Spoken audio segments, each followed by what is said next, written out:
Jadi saya ini bukan karena pintar, bukan karena hebat, karena takdir Allah. Iya. Dan yang kedua karena doa kedua orang tua saya.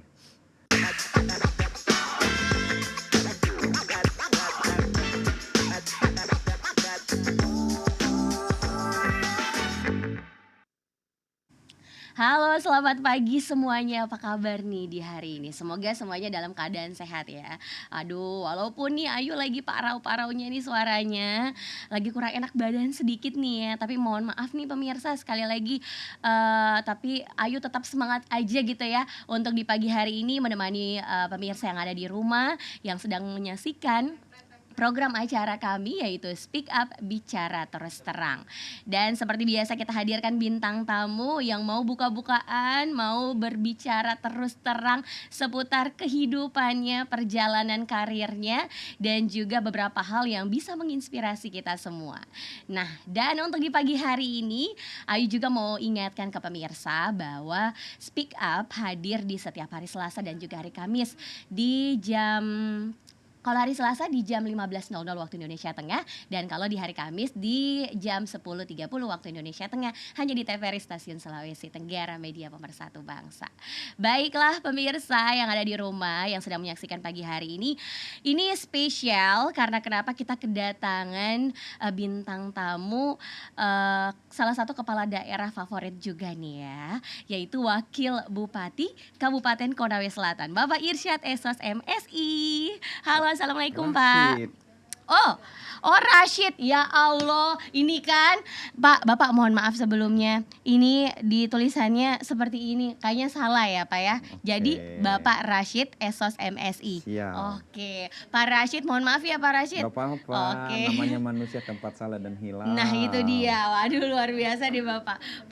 Pak Rashid ini tuh lagi FYP, lagi terkenalnya di salah satu media sosial yaitu TikTok. Nah Pak Rashid, kira-kira apa sih sebenarnya yang menjadi konten Bapak di TikTok?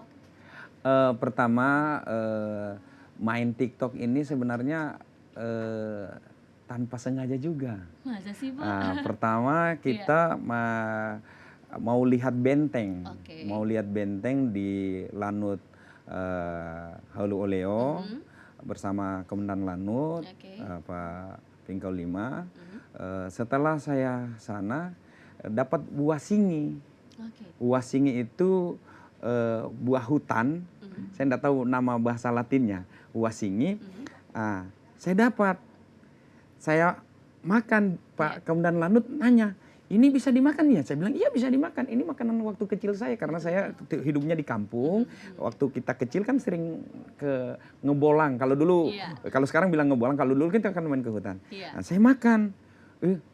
Beliau juga ngambil. Apa tuh? Makan, saya kasih. Mau coba ya? Mau coba. Padahal kecut. Saya merasa, gestur tubuh saya memberikan gambar bahwa saya ini tidak kecut.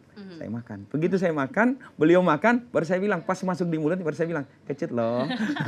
Jadi pas kecut, beliau merasakan kecutnya itu, beliau juga enggak mau saya prank sendiri. Akhirnya beliau juga panggil si Argo. Si Argo ini ajudannya. Go, kau coba juga ya. Akhirnya kami rasa. Dan di situ awalnya kami main TikTok. 5 bulan, ya kurang lebih 5 bulan yang lalu.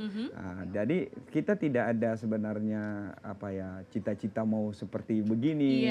Mau jadi konten kreator yang waduh memiliki banyak pundi rupiah seperti dari TikTok gitu ya Pak ya. TikTok juga saya ada, tapi YouTube juga ada. YouTube juga ada. Rashid Vlog. Tapi memang saya memang kontennya ingin mengedukasi. Edukasi pertama saya ingin menunjukkan tempat-tempat wisata yang ada di Konawe Selatan. Yang kedua, saya ingin menunjukkan UMKM yang ada di Konawe Selatan. Yang berikutnya, saya juga ingin mengedukasi UMKM yang ada di Konawe Selatan.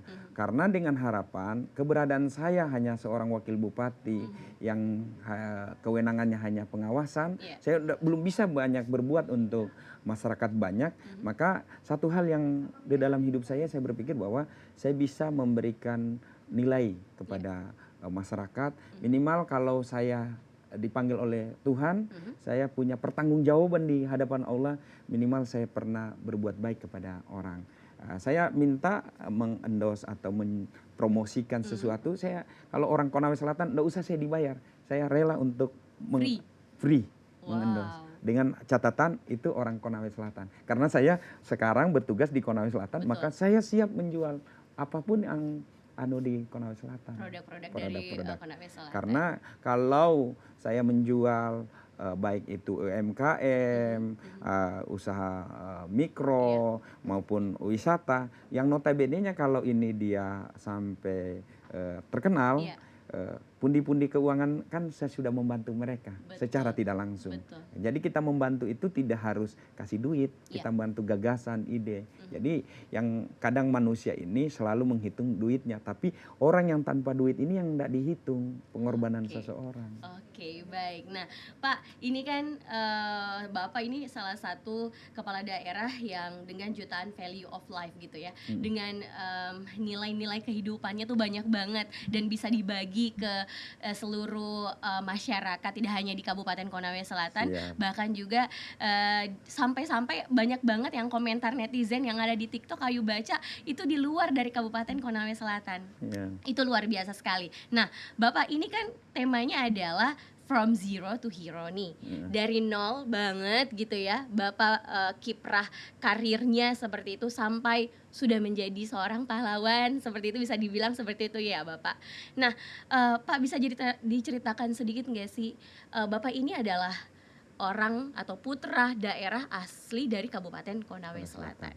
Nah, bisa diceritakan seperti apa lika-liku Pak Rashid sampai menjadi orang 02-nya Kabupaten Konawe Selatan. Wah, panjang yuk. Panjang ya? Bisa berepisode itu. Bisa berepisode ya.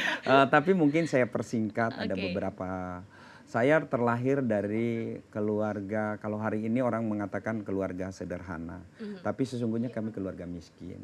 Saya keluarga, kalau mengingat itu kadang saya tersentuh hati.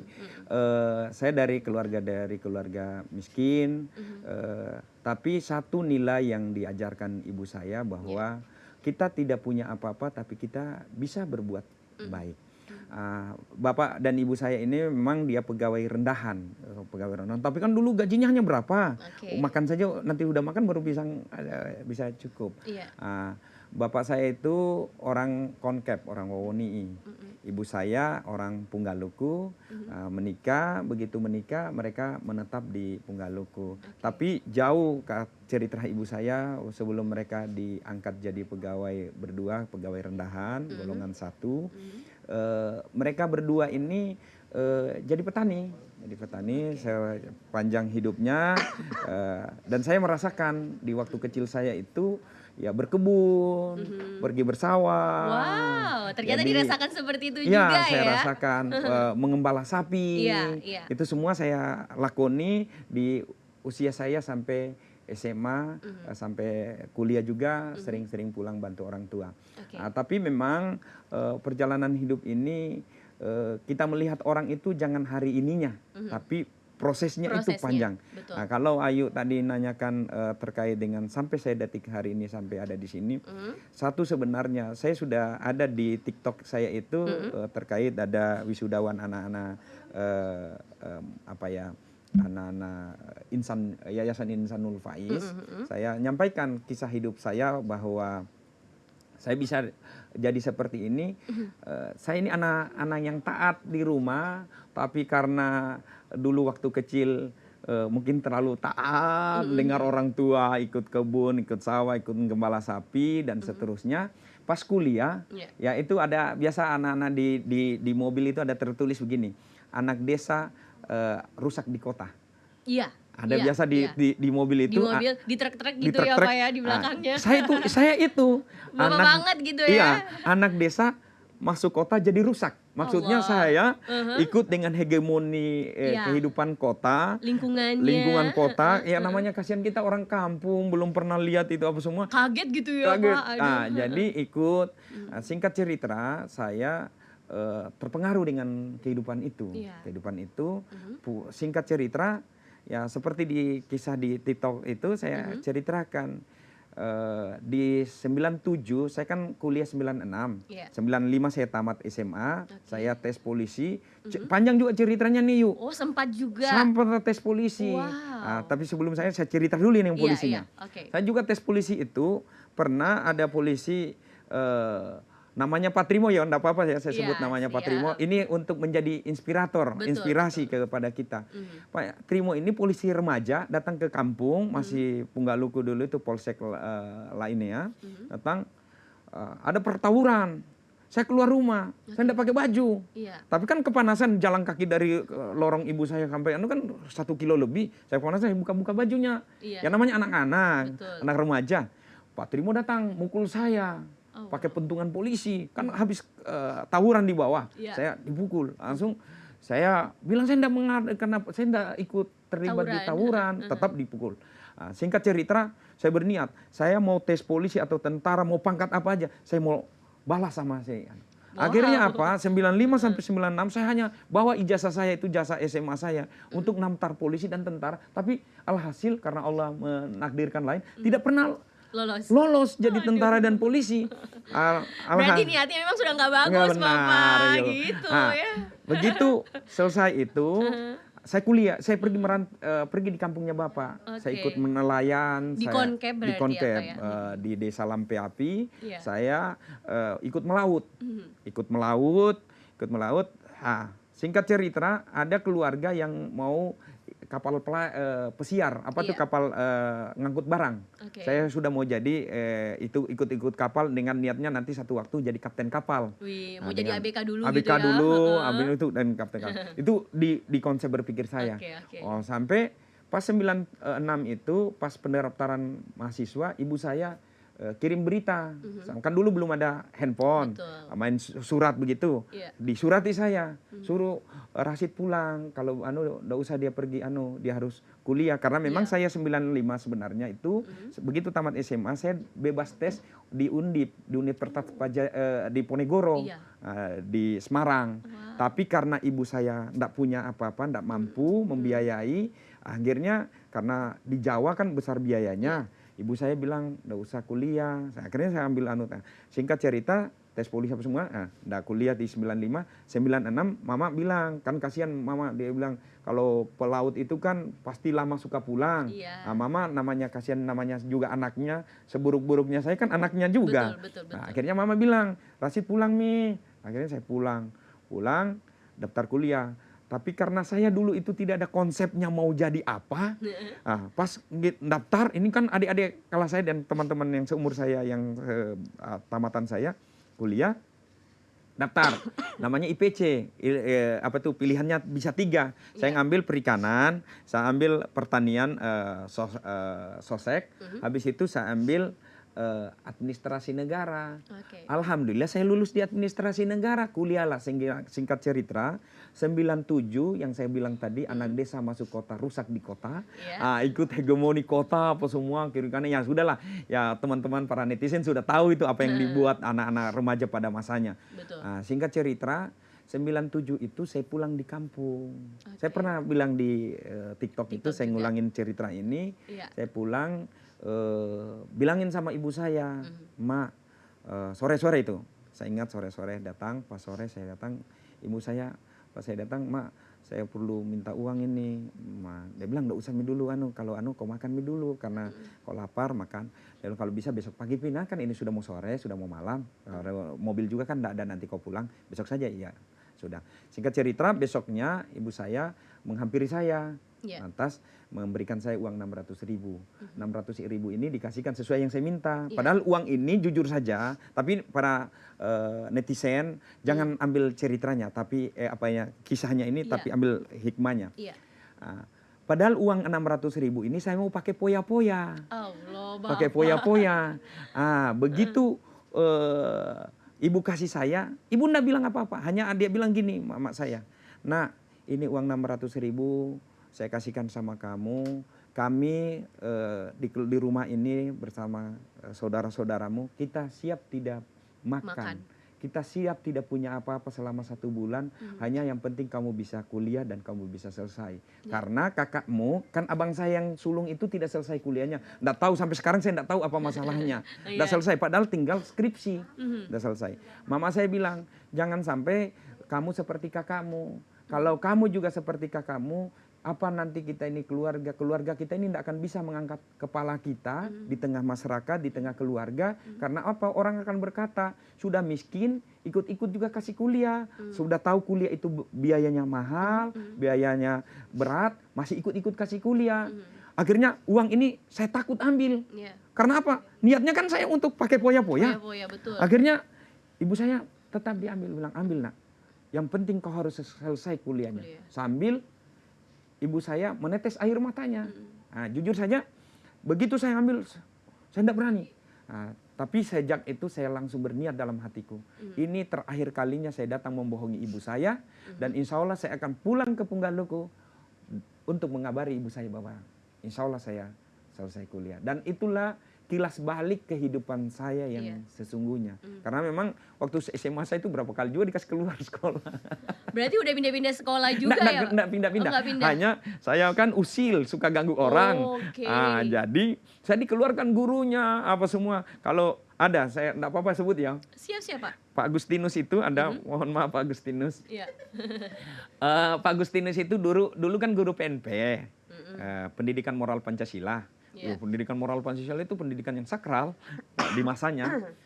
Saya pernah dikeluarkan juga itu dengan beliau. Di mata pelajarannya? Mata pelajaran. Pas datang belajar, saya main, ganggu teman-teman. Karena gaduh, saya dikeluarkan. Tapi saya juga ini, walaupun ada rada-rada aktif, tapi saya ini masuk kelas favorit juga. Di masanya saya 95 itu anak fisika. Karena dulu kan ada jurusan fisika, biologi. Sama sosial. Kalau di SMA 1 Punggaluku dulu, saya kan alumni SMA 1 Punggaluku. Saya anak fisika 19 orang saja. Tapi gaduh, gara-gara saya gaduh di sekolah itu, akhirnya saya dikeluarkan. Gurunya bilang, kalau Rasid ada, tinggal pilihannya. Kalau Rasid masih ada, saya yang keluar. Kalau Rasid keluar, saya ngajar.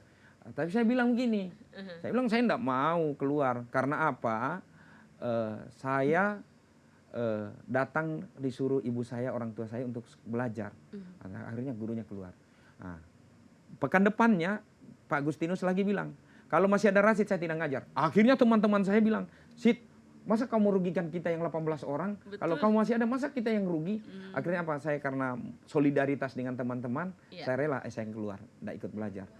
Minggu ketiga, saya sudah mau minggu ketiga, teman-teman bilang, Sid, masa kau ndak kasihan dirimu, kau ndak belajar itu. Kalau kau masuk Pak Agustinus, kita rugi. Kalau kau yang rugi, sudahlah kau ke rumahnya Pak Agustinus. Dan alhamdulillah para netizen, inilah kilas balik saya menjadi sebenarnya seorang politisi. Wow, dari situ Pak. Dari situ saya runut semua untuk menjadi seorang di balik peristiwa pasti ada hikmahnya. Di sini hikmah saya dapatkan Pak Agustinus Nasrani, Protestan, saya Muslim. Malam harinya saya datang ke rumahnya, minta maaf, dan alhamdulillah luar biasa gurunya, dia memaafkan saya, dia peluk saya. Dan sampai sekarang saya kemana-mana, saya selalu beliau. Ada 2 guru yang pernah mengeluarkan saya, Pak Agustinus sama Ibu Rosnani, guru agama. Jadi saya mau sampaikan sama anak-anakku, karena ini terkait juga dengan pendidikan moral hari ini. Banyak, ada tidak sedikit ada murid memukul gurunya, atau guru memukul muridnya. Kalau saya dulu minta maaf, betis saya ini merah-merah, tapi orang tua saya enggak pernah, saya malu, dan saya takut kalau bilang sama ibu bapak saya bahwa saya pernah dipukul di guru, enggak, malu saya. Saya takut, bukan malu, takut. Nanti saya dipukul lagi dengan sekarang kan terlalu mudah, ya mungkin karena kebebasan Betul. Guru begitu ditarik telinganya atau dihukum dengan gurunya, malah gurunya mau dikriminalisasi, atau tidak malah muridnya mengkriminalisasi gurunya. Jadi ini kebobrokan dunia pendidikan kita. Jadi pesan moral saya pertama kepada orang tua siswa, Kalau mau menjadikan anak kita hebat, jangan sedikit-sedikit kita cemen sama sekolah. Yang kedua, saya juga pesankan kepada anak-anak, bukan guru menghukum kita itu dia tidak sayang, dia sayang kita. Ya seperti kisah cerita saya. Ini akhirnya alurnya bolak-balik. Iya, Tapi betul kan Bapak. apa Pak Yu? Iya benar Bapak. Kan ini, Tapi ayo cerita, saya kan ingin berbagi. Iya benar. Dan memang waktu zaman dulu Bapak memang bisa dibilang Bapak adalah anak muda yang bandel, tapi ternyata Bapak masih masih mementingkan pendidikan juga seperti itu ya Pak. Dan alhamdulillahnya Bapak sekarang udah S2. Iya. Wow, gimana perasaan dari saudaranya? Alhamdulillah kami bersaudara, hanya saya yang mengenyam pendidikan. Masa Saudara sih, Pak? saya itu Udah berapa bersaudara Bapak? kami 8. Oke. 8, saya saja yang mengenyam pendidikan sampai bersaudara itu hanya saya. Karena ya wallahualam takdir Allah, karena mungkin juga kondisi orang tua, keluarga dan lingkungan. Saya hanya ingin berpesan kepada siapapun, kita hidup dimanapun. Saya menganalogikan ikan air laut. Ikan air laut taruhlah boronang. Boronang itu hidupnya di laut. Dia diambil, ditangkap, dibakar, direbus atau digoreng, dia tetap tidak asin. Kecuali dikasih garam. Artinya biar kita hidup di lingkungan yang bobrok, kita hidup di lingkungan keluarga yang tidak bagus, atau keluarga kita miskin, bisa kita menjadi orang hebat. Bisa kita menjadi sumber inspirasi bagi orang lain. Asal satu yang kita harus pegang, punya kemauan. Dan yang terpenting, tidak ada kesuksesan itu menjadi warisan. Tidak ada kesuksesan itu warisan. Kesuksesan itu hanya bisa kita gapai. Kita bisa diwariskan. Karena apa? Kalau kita mewariskan kekayaan orang tua akan habis. Tapi saya prinsip hidup sama orang tua, itu kalau dia bilang bapak dan ibu saya, kalau kau sekolah nak, kalau kau hebat, kau sukses, dia tidak bisa mengambil ijazahmu saudaramu. Kalau warisan baru mati sudah dibagi itu warisan. Makanya pendidikan ibu dan bapak saya alhamdulillah, walaupun ibu bapak saya itu tidak sehebat-hebat apa, beliau tamatan persamaan saja di SMA. Tapi saya bangga menjadi anaknya, saya bangga menjadi orang susah. Jadi orang yang susah ndak usah berkecil hati, ndak usah sedih. Kita malah menjadikan itu sumber kekuatan. Karena orang yang itu mentalnya kuat loh. Betul. Dan dari Pak Rashid Esos MSI, kita belajar dari Bapak juga, Bapak sudah mengangkat derajatnya orang tua dan juga keluarga ya Pak ya. Wow, luar biasa. Ya udah kalau gitu masih banyak yang bakal Ayu tanyain Pak, tapi masih ada juga iklan yang mau lewat dulu. Kita break sejenak, untuk itu tetap bersama kami di Speak Up, bicara terus terang.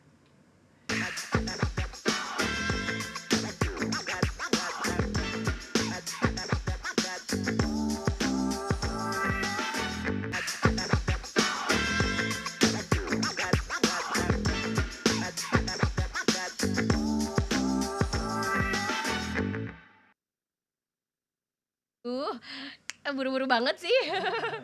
Nah, tentunya untuk di hari ini kita masih bersama dengan Pak Rashid, yaitu Wakil Bupati Kabupaten Konawe Selatan. Mohon maaf Pak, Ayu lagi kurang enak badan banget gitu ya Pak ya. Tapi sebelumnya banyak sekali nilai-nilai yang bisa saya petik dari cerita yang sangat menginspirasi kita semua ya Pak.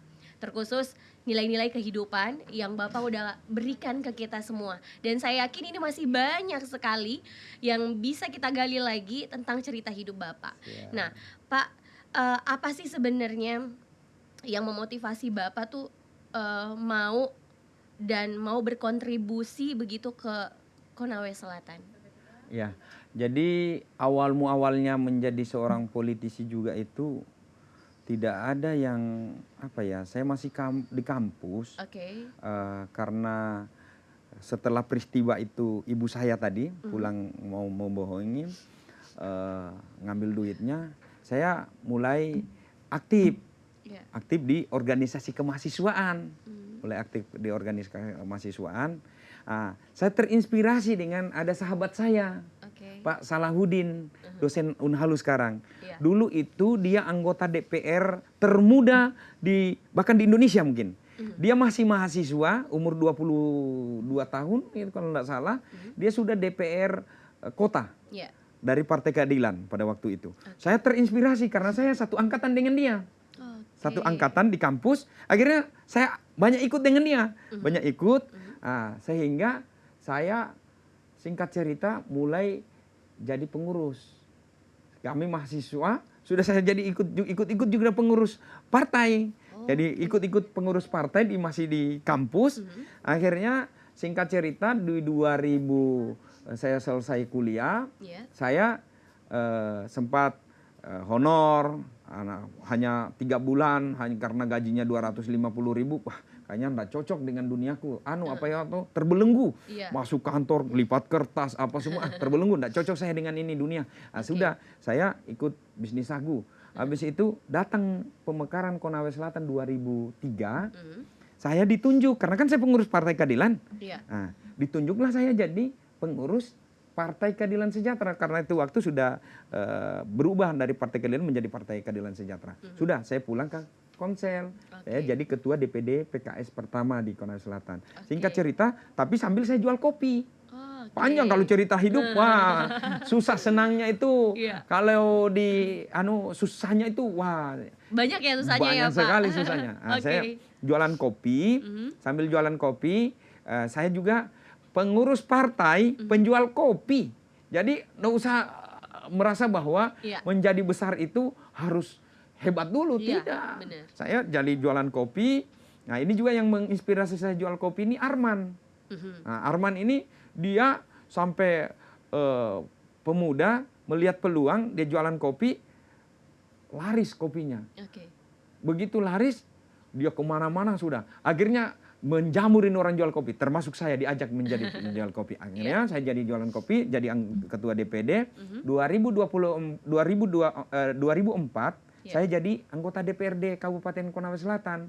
2009 saya anggota DPRD Kabupaten Konawe Selatan. 2014 di tengah orang tidak ada yang berani mau masuk di provinsi karena pertimbangannya kalau provinsi harus bla bla bla. Saya bilang, saya ini insya Allah niatnya ingin memperjuangkan Konawe Selatan. Karena setelah saya di kabupaten, ternyata banyak kewenangan yang harus diurus di provinsi. Niatnya saya juga itu, ini mungkin para netizen ambil hikmahnya ya. Pada waktu almarhum Pak Imran jadi bupati, pelantikan keduanya kan di DPR provinsi. Saya datang di kursi DPR provinsi, makanya itu niat. Minta maaf saya seorang muslim, karena dia bilang di hadis itu, innal amalu bin niat. Jadi amal kebajikan itu tergantung niatnya.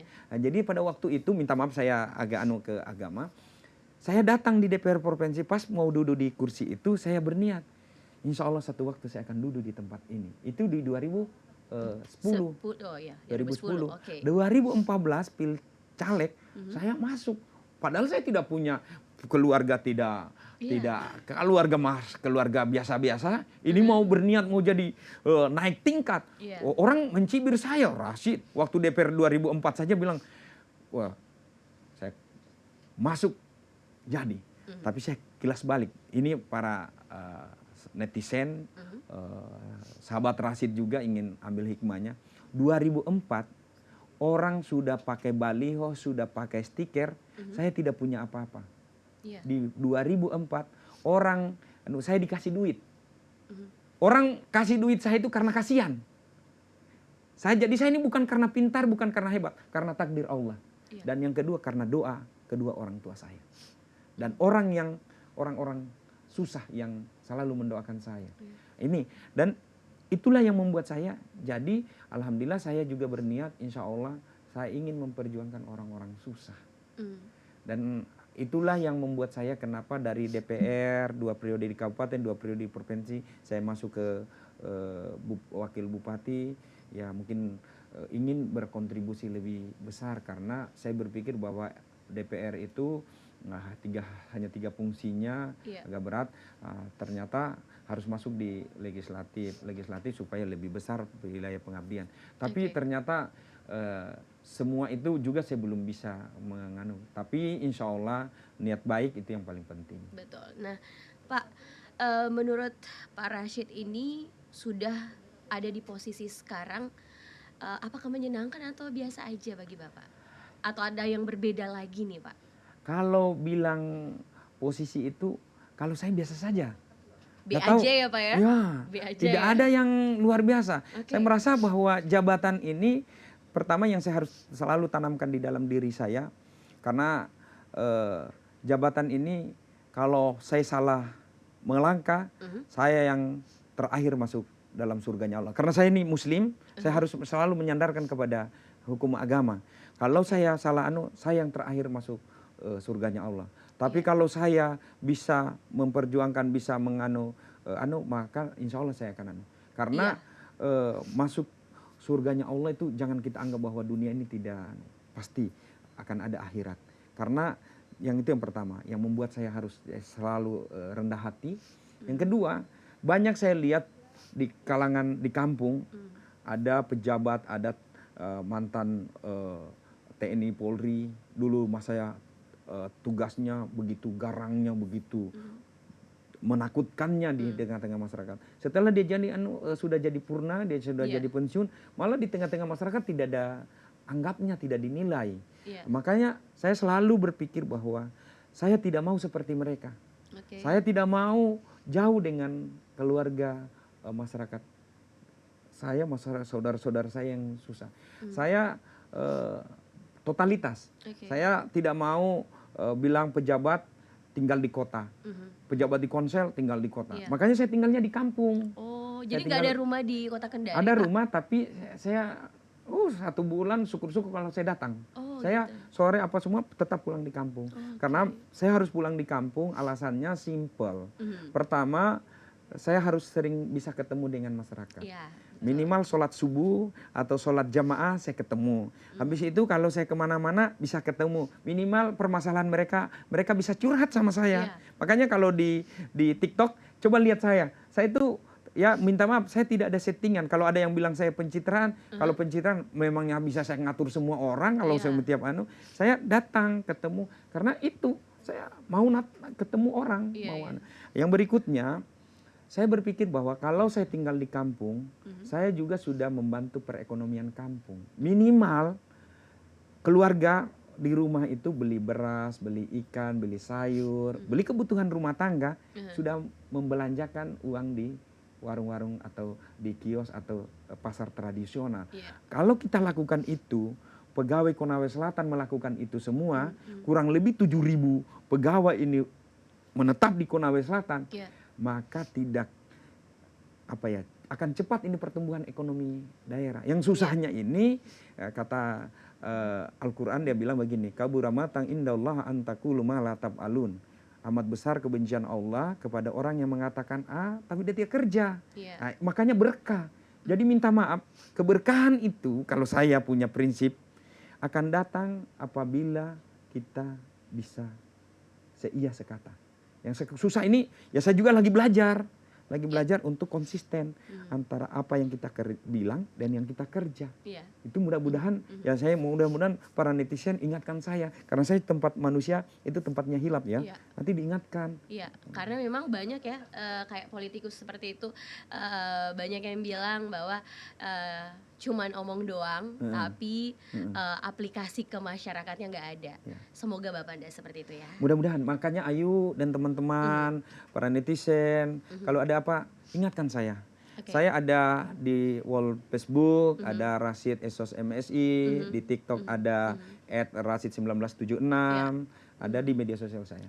Nah Bapak kan sering belusukan juga nih ke masyarakat gitu ya, dan nggak pernah pilih-pilih lah ya masyarakatnya. Mau itu kalau nggak salah itu kemarin sempat di TikTok juga penjual pisang goreng begitu toh Pak. Biasanya Bapak langsung makan di sana juga di tempatnya mereka juga. Nah pasti banyak loh ya yang julitin Bapak. Jitu pencitraan jitu di depannya kita itu gitu Pak. Kalau saya memang tidak ada skenario. Minta maaf, saya ini di TikTok. Kami kumpulan anak-anak yang saya lihat anak-anak di kampung itu hanya sering buat konten, saya bilang ayo kita sama-sama yo. Nah, sudah saya anggap seperti adik saya di mobil itu kami hanya biasa bertiga, sopir, dia sama saya. Kadang ajudan saya bilang nggak usah ikut ya, karena kalau ajudan itu membuat persepsi, membuat tangkapan masyarakat ini menakutkan pejabat yang ada jarak. Makanya saya bilang nggak usah ikut. Kadang juga dia takut nanti ditegur dengan kesatuannya. Tapi saya bilang nanti saya yang bertanggung jawab. Karena nanti kan ada apa-apanya saya kan dia punya bertanggung jawab. Saya bilang kadang kalau dia ikut, saya bilang nggak usah dekat-dekat deh. Karena kalau kau dekat-dekat membuat orang berjarak dengan kita. Nah, saya itu dengan siapa saja saya pergi, seperti di awal tadi saya bilang, saya memang buat konten itu, keinginan saya itu tadi, mengeksplor terkait dengan wisata di Konawe Selatan, UMKM, terkait dengan usaha-usaha mikro. Nah, tapi Bapak tipenya memang humoris ya orangnya. Banget ya Pak ya. Tipe yang humoris dan banyak disenangi orang-orang. Gitu ya Pak ya? Siap. Masya Allah, ya udahlah kalau begitu. Bapak kita break lagi ya, boleh ya Pak ya? Sembari Bapak juga boleh minum dulu Pak, karena kayaknya tadi wah panjang banget ceritanya. Dan ini masih banyak cerita lagi yang bakal Pak Rashid bagi ke pemirsa ataupun yang sedang menyaksikan kita di pagi hari ini. Tetap bersama kami di Speak Up, Bicara Terus Terang.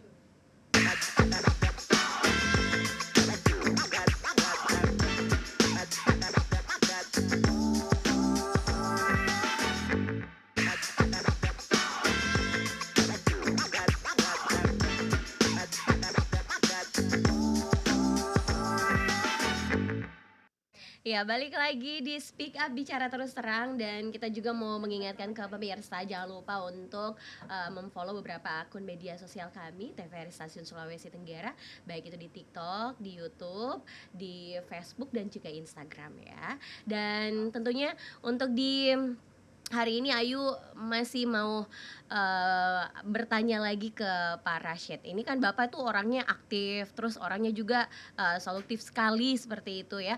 Pak, kira-kira kalau resep untuk bisa memberikan solusi ke masyarakatnya Bapak di Kabupaten Konawe Selatan, dan masalah apa yang paling banyak masyarakat keluhkan ke Bapak?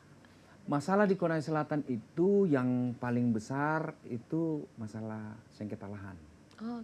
Sengketa tanah. Habis itu masalah-masalah lain frekuensinya tidak terlalu besar. Masalah tanah ini banyak variabel. Pertama, antara perusahaan-perusahaan bermasalah teroverlap izin. Yang kedua, antara masyarakat dengan perusahaan. Masyarakat menggugat lahan pemerintah, habis itu masyarakat dengan masyarakat. Itu yang paling besar. Dan yang berikutnya yang sering demo juga itu masalah ketersediaan infrastruktur. Ruang pertama jalan, dan itu yang sering demo. Dan alhamdulillah yang paling penting sebenarnya kalau menurut hemat saya, yang itu kita harus empati dan merasakan sama yang mereka rasakan. Ya, kita hadir itu bukan hanya datang menyampaikan retorika, tapi kita tidak merasakan apa yang mereka rasakan. Sehingga saya alhamdulillah para pemirsa TVRI yang budiman, saya ingin menyampaikan bahwa menjadi pejabat itu tidak harus kita berbicara regulasi, berbicara aturan ansih, tapi kita juga harus hadir dengan rasa. Kita harus merasakan apa yang mereka rasakan, bahwa sungguhnya yang mereka rasakan, kalau sekiranya kita balik kehidupan ini, kita berada di posisi mereka, sama. Hanya memang yang menjadi masalah, saya juga tidak untuk membela diri, permasalahan-permasalahan ini yang muncul di daerah ini tidak serta-merta karena kebijakan yang kami lalui, yang kami jalankan. Karena ini ada pemerintah-pemerintah sebelumnya, ada pemerintah tingkat atasnya. Sehingga ya saya ini sampai-sampai ada bilang, saya ini seperti pemadam kebakaran. Kalau ada masalah, saya yang turun menyelesaikan, memadamkan masalah. Apinya ya. Apinya. Tapi saya itu menikmati. Kenapa saya menikmati? Karena saya menganggap ini adalah ladang ibadah saya, ladang amalan saya untuk berbuat kebaikan. Oke, ladang pahala Ladang Bapak pahala. ya. Nah, Bapak kalau kita berbicara tentang from zero to hero, Bapak pasti sampai saat ini pun Bapak sudah mengemban tugas yang luar biasa menjadi 02-nya Kabupaten Konawe Selatan. Itu kan Bapak tadi katakan bahwa by proses begitu. Banyak proses yang Bapak lalui, baik itu di kehidupan pribadi keluarga Bapak, begitu, dan juga perjalanan karirnya Bapak. Nah, yang menjadi motivasi Bapak juga nih, dan doa-doa ataupun harapan besar begitu dari orang tua ataupun orang-orang terdekat, pastilah orang tua yang selalu mendukung dan juga mendoakan seperti itu, Pak. Nah, fungsi dari orang tua yang sudah selalu mendoakan dan juga mensupport Bapak dalam kehidupannya Bapak itu seperti apa? Luar biasa. Makanya saya begitu mama meninggal. Tahun berapa itu, Pak? 3 bulan lalu. Oke. Saya merasa turut berduka cita ya, Pak? Iya. Saya berasa kehilangan betul. Karena mama ini kalau anak-anak bilang mungkin alay juga ya, bilang separuh jiwa saya itu sudah. Dan saya yang banyak menginspirasi mama itu luar biasa. Saya mungkin para pemirsa TPRI, ini yang menjadikan saya juga seperti ini, ada kisah yang heroik lagi. Di 2009 mau masuk 2014, itu saya periode kedua DPR Kabupaten. Saya sudah anggota DPR ini. Nah, ini kan sosialisasi keliling. Saya sudah tidak punya duit. Tinggal kurang lebih 3-4 hari tuh mau pilih caleg. Kurang lebih 1 minggu itu intensnya kita jalan. Nah, saya pulang. Saya itu kan cirinya itu kalau sama mama masih hidup, kalau ada masalah itu pasti saya pergi sama mama. Saya tidak bilang apa-apa, hanya saya datang baring, saya tidur di kamarnya. Saya malah itu anak-anak apa semua saya tinggal di rumah, baru saya pergi tidur dengan mama. Mama itu kadang dia elus-elus saya. Nah, siang itu saya datang, tidur, dia kasih makan, habis itu saya baring. Dia bilang ada yang tidak tidak beres gitu, tidak seperti biasa. Mama tanya, kenapa nak? Orang lagi sibuk-sibuk kamu jalan, kenapa kamu datang baring-baring? Saya bilang, nggak ada uangku, Ma. Nah, dia bilang, kenapa? Saya mau kasih banyak pertemuan tapi sudah tidak ada uang, biar bisa tinggal dulu di sini karena saya pulang juga, biar bisa supaya saya tenangkan diriku. Dia bilang, Mama, ada uangku, nak? Bilang, uang apa? Bilang, ada itu saya mau pergi umroh. Nah, ada 35 juta.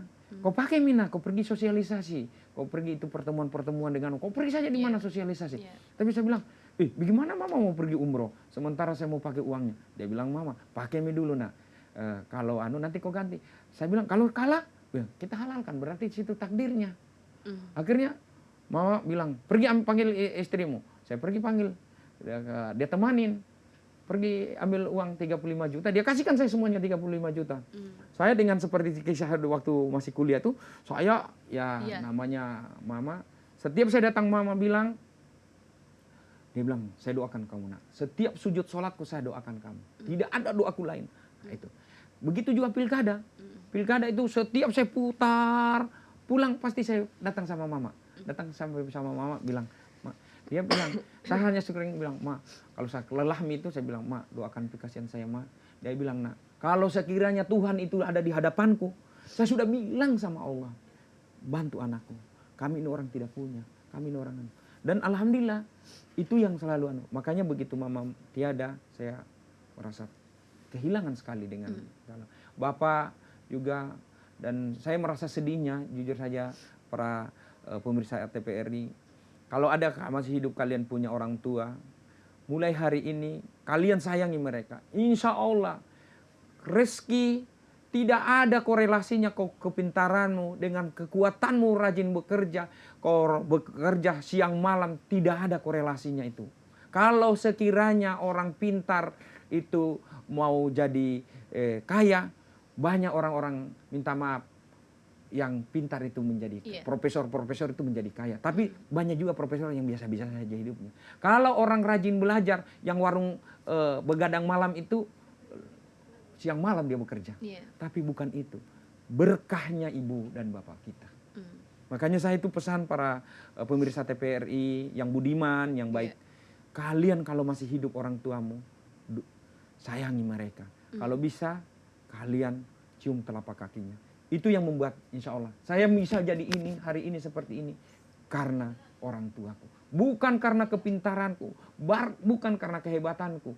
Karena doa orang tua. Dan yang berikutnya, kita agama apapun kalian, para sahabat pemirsa TPRI, jangan lupa kembali kepada Tuhan. Jangan lupa. Yang paling diingat nasihat-nasihat orang tua, terkhusus ibu gitu Pak, ke Bapak? Itu Mama sering bilang, kita ini kan dari keluarga tidak punya. Jauh apapun kau punya jabatan, jangan pernah lupa dengan orang susah. Orang susah itu doanya diijabah. Doanya, doa orang-orang susah, orang-orang teraniaya, itu begitu dekat dia dengan Tuhannya. Maka jangan abaikan mereka. Saya jujur saja, saya itu kadang takut. Saya mengambil sebuah kisahnya. Tidak apa-apa ya saya cerita. Karena saya ini seorang muslim, saya ambil inspirasi dari seorang khalifah, pemimpin, Umar bin Khattab. Umar bin Khattab itu dia seorang pemimpin yang luar biasa. Dia takutnya melihat orang susah, dia lapar anaknya, dia nanak batu untuk menenangkan anaknya yang lapar. Dia sambil menanak batu, dan ini yang dia sampaikan bahwa pesan ini, alhamdulillah Umar bin Khattab lewat, dia mendengar. Sekiranya pejabat dan itu yang saya belum bisa kerjakan. Saya belum dan saya punya cita-cita, saya ingin seperti kisahnya Umar bin Khattab. Saya ingin. Saya ingin jadi pemimpin seperti itu. Dan saya juga ingin di akhir hidupku saya tidak juga terlalu mewah-mewah amat, biasa-biasa saja. Baik. Dengan apalagi contohnya kayak melebihkan dunia seperti itu ya Pak ya. Kayaknya kalau di Bapak lebih ke akhirat aja gitu ya Pak. Saya ingin sebenarnya jadi pemimpin itu, saya tidak ingin jadi apa-apa. Saya hanya ingin dikenang sepanjang masa. Walaupun saya sudah tiada di dunia, saya dikenang. Dikenang karena apanya Pak? Karena kebaikannya. Saya ingin mendedikasikan diriku itu. Saya ingin dikenang saja. Baik. Nah, Pak, ini kan Bapak pasti punya figur ataupun tokoh yang Bapak idolakan, dan itu menjadi contoh dalam kehidupannya Bapak. Siapa Pak? Saya sebenarnya di TikTok itu ada Ustadz Emir Syed, siapa itu yang dari Malaysia? Emir Syed. Saya idolakan beliau. Itu yang saya idolakan. Saya jujur ingin seperti itu. Amin. Insya Allah ya Pak ya. Artinya beliau tidak memandang siapa, tidak memandang apa, tapi dia saya lihat anak funky, anak gelandangan, dia turun, dia ulus, dia kasih, dia rangkul. Saya ingin seperti itu. Saya ingin di akhir hidupku juga saya dikenang orang. Makanya minta maaf, yang saya ikuti hanya dia. Itu kalau yang hari ini. Kalau yang masa-masa yang dulu ya Soekarno, Hatta. Kenapa saya senang Soekarno? Smart, pintar, tegas. Saya penganut, walaupun saya ini politisi Partai Keadilan Sejahtera, tapi saya figur yang saya suka kalau tokoh nasional itu Soekarno, dan Hatta. Oke. Kalau yang saat ini ya itu. Oke, baik. Nah, Bapak terakhir nih, Pak. Apa sih sebenarnya yang menjadi harapan Bapak ke depannya yang mungkin belum terwujud sampai saat ini dan akan diwujudkan nanti? Terus apa yang pengen di-share ke pemirsa yang ada di rumah maupun yang sedang menyaksikan kita hari ini? Seluruh masyarakat lah yang sedang nonton, bagaimana bisa menjadi anak muda yang bisa berbuat, tapi tentunya jangan pernah melupakan seperti itu agamanya. Ya. Kalau saya yang satu yang belum tercapai hari ini, Ya. saya ingin semua pelosok di Konawe Selatan yang 351 desa kelurahan dan 25 kecamatan. Saya ingin semua jengkal tanah itu, semua kampung-kampung itu saya datangi. Itu yang belum tertunaikan. Dan yang kedua, saya ingin semua rumah-rumah itu saya pernah datangi. Itu juga yang belum tertunaikan. Banyak ya Pak ya? Ya, karena saya ingin di akhirat nanti mereka akan minta pertanggungjawaban saya. Saya sebagai wakil bupati akan dimintai pertanggungjawabannya. Jangan sampai mereka, saya belum bisa memberikan apa-apa. Tapi minimal saya datang bersilaturahmi, saya pernah berbicara dengan mereka, mereka pernah minimal bercerita dengan saya, minimal di yaumil akhir mereka juga minta pertanggungjawabannya saya pernah melakukan, pernah bertemu. Itu yang belum, dan itu cita-cita saya, ingin saya ketemui semua. Sejengkal tanah pun di Konawe Selatan itu pernah saya pijaki. Supaya karena di akhirat nanti bukan saja manusia, semua ini akan bersaksi. Saya pernah datang. Makanya minta maaf, saya itu hampir semua masjid kalau ada waktu tempat ibadah apa saja, saya kalau pura saya datang, gereja saya datang. Saya juga tidak mau kelompok-kelompok agama dan suku nanti bilang saya terlalu memisah-misahkan. Saya ingin menjadi pemersatu, dan saya ingin Konawe Selatan ini rumah kita, rumah kita bersama dan tempat kita hidup. Karena kalau rumah beda dengan kampung. Kalau rumah, insya Allah, dan saya insya Allah menjadikan rumah itu adalah Konawe Selatan. Kalau rumah, sesibuk-sibuk apanya kita, pasti sore hari pasti kita pulang. Tapi kalau kampung, itu hanya akan kita pulang apabila kita ada libur atau ada momen tertentu. Makanya saya ingin Konawe Selatan itu adalah rumah kita. Sehingga saya pesan kepada seluruh sahabat atau pemirsa TPRI yang ada di seluruh pelosok negeri ini yang berasal dari Konawe Selatan, mari kita bangun Konawe Selatan ini secara bersama-sama. Dengan apa? Silahkan saudara-saudara bekerja di tempat lain, berusaha di luar Konawe Selatan, tapi jangan lupa membangun kampung kita. Minimal kalian bikin rumah di Konawe Selatan. Kalau kalian bikin rumah atau membangun di Konawe Selatan, berarti kita sadar atau tidak sadar, kita sudah berkontribusi untuk daerah Konawe Selatan. Karena apa? Orang kita dimanapun akan pulang di rumah kita. Kita berusaha untuk meninggal di tempat kita, di kampung kita. Luar biasa. Pesan saya sama anak-anak muda, karena tadi Ayu meminta pesan, jangan terlalu larut dengan dunia media sosial. Media sosial itu sarana. Kalau di handphone itu atau di komputer atau laptop itu hanya fitur. Jadikan fitur-fitur itu, media sosial salah satunya Instagram, Facebook, YouTube, TikTok dan seterusnya, itu jadikan fitur yang membuat kalian bisa eksis, bisa terkenal. Menjadi kaya tidak harus jadi konten kreator aja bisa jadi kaya. Wow, luar makanya biasa. Sahabat pemirsa TPRI, insya Allah kalian pasti lebih hebat dari yang lainnya. Wow, karena amin. Pesan terakhir saya, kita lahir di muka bumi ini sudah menjadi pejuang. Baik. Saya bilang pejuang karena apa? Minta maaf kita ini para pemirsa TPRI lahir di muka bumi ini 500.000 sel sperma yang kita disemprotkan oleh bapak ibu kita, yang jadi hanya kita. Baik. Begitu kita lahir juga kita berkompetisi. Makanya kita harus berkompetisi, kita menjadi orang hebat. Amin, semoga semuanya menjadi orang hebat ya. Baik Pak Rashid, terima kasih sekali lagi sudah hadir di studio Speak Up. Dan tentunya ini sudah ada oleh-oleh untuk Bapak, bisa dibawa ke Kabupaten Konawe Selatan. Nanti kalau Bapak belusukan ke masyarakat, Bapak pakai ya? Boleh, saya buka dulu ya, saya buka dulu boleh. supaya kalau Ya. para pemirsa TVRI lihat, ini kenang-kenangan dari TVRI Speak Up ya. Oke, sekali lagi terima kasih. Ada tulisan TVRI-nya. Iya, Jangan bener. lupa, TVRI ini Ya.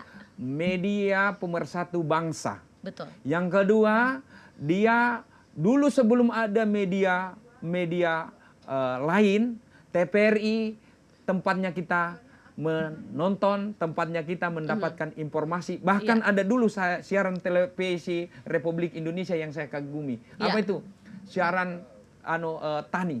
Oke, baik. Kompor capi, apa itu? Kompor capit dan Oke, seterusnya. Dan baik. itu minta maaf, TVRI kalau minta maaf kalau bisa. Saya minta dengan sangat kalau bisa di manajemen TVRI itu dibuat seperti itu. Amin. Karena apa? Orang di kampung ini itu yang dia suka. Siap. Oke Bapak, nanti semoga bisa jalan-jalan ke Konsel ya Pak. Siap. Sukses dan sehat selalu Bapak Rashid Esos MSI, Wakil Bupati Kabupaten Konawe Selatan. Dan sampai jumpa pemirsa di Speak Up berikutnya. Bye-bye. Assalamualaikum warahmatullahi wabarakatuh. Terima kasih.